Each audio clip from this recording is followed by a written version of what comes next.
Hey everyone, and welcome as we continue our study through the New Testament, looking at the 250 events in the life of Jesus.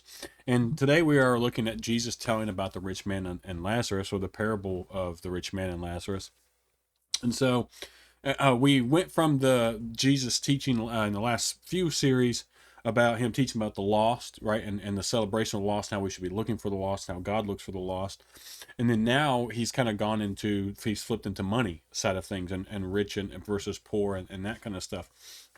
Yesterday we looked at the shrewd manager, and today we're looking at the parable of the rich man and Lazarus. This comes from Luke 16:19 through 31. Again, I'm going to have you pause and read this one. This was a longer section, so I don't want to read this to you, but you'll get the overall image here. Is you had a rich man, and you had Lazarus. The rich man ignored Lazarus, didn't even feed him scraps from his table. They both die, and they go into the what we refer to as the Hadean world sometimes.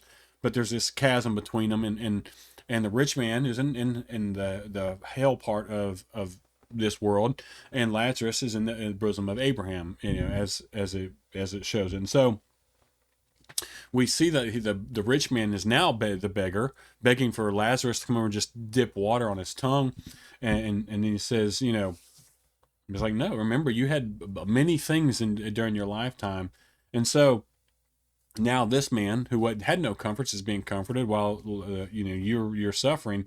And then he's like, the rich man is finally like, hey, will you please send him, send him back, right, to my father's home, so my five brothers, to speak to my five brothers so they won't come where I'm at.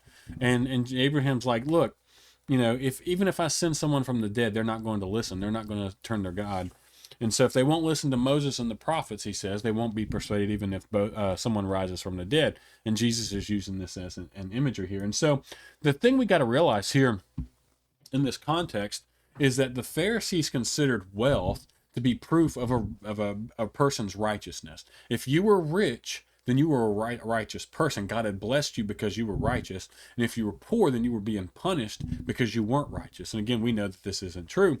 And so Jesus startled them with this story in which a diseased beggar is rewarded and a rich man is punished. The Pharisees did not think this would be the case. And so the rich man, right, he didn't go to hell because of his wealth. Now I've talked about this before. We got to make sure there's nothing wrong with being rich. There's nothing wrong with being a billionaire or a trillionaire. It's what you do with what you have. That's what we have to make sure. And so this rich man didn't go to hell because of his wealth, but because he was selfish. He was a selfish person. He refused to feed Lazarus or take care of him or even take him in. And so that's why he was punished. And the amount of money he has is not as important as the way we use it. That's what we've got to realize. The amount of money we have is not near as important as the way we use it. You could be a poor person and still be just like this rich person, right? And we need to make sure it's a mindset, it's a heart condition. And so what's your attitude towards money and possessions? What does that look like? Do you hoard them selfishly, right? Do you do that, or do you use them to help others? And so that's the thing we've got to look at. The rich man thought that his five brothers, right? And so this happens.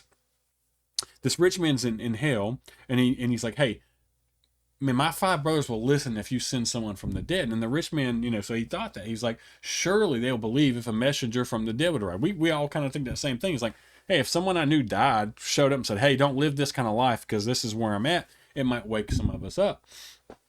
But Jesus said that if you don't believe Moses and the prophets, right, who spoke constantly of caring for the poor, and taking care of other people, not even a resurrection is going to convince them. And we're going to see that, right? And so we see the irony in this because Jesus' statement, he is on his way to Jerusalem when he when he says this, right? And so he was fully aware that even when he had risen from the dead after his death, that most of the religious leaders were not going to accept him. And so he's throwing this in there as an example. They were set in their ways. They were set in their ways, and neither Scripture nor God's Son himself was going to shake them loose. They were not going to change their mind. Many of them did not change their mind, and they suffered because of it. And so go through, read this parable, look at it, and make sure that you don't fall in to the attitude of the rich person. And like I said, you don't have to be rich to have this sort of attitude. You could be poor and still be greedy and still not want to help people and still have the same attitude as the rich man. He's just using this as an example. And so we need to make sure that we are doing what we can with what God has given us to help those and help others, especially to help others get to Christ.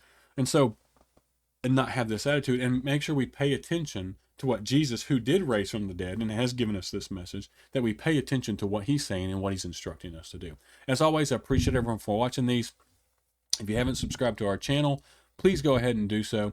As like I always say, I really do appreciate everyone for watching these, following along, the comments, the questions, that they really are helpful for me too. They help me learn, and I hope these are helping you learn. Thank you very much.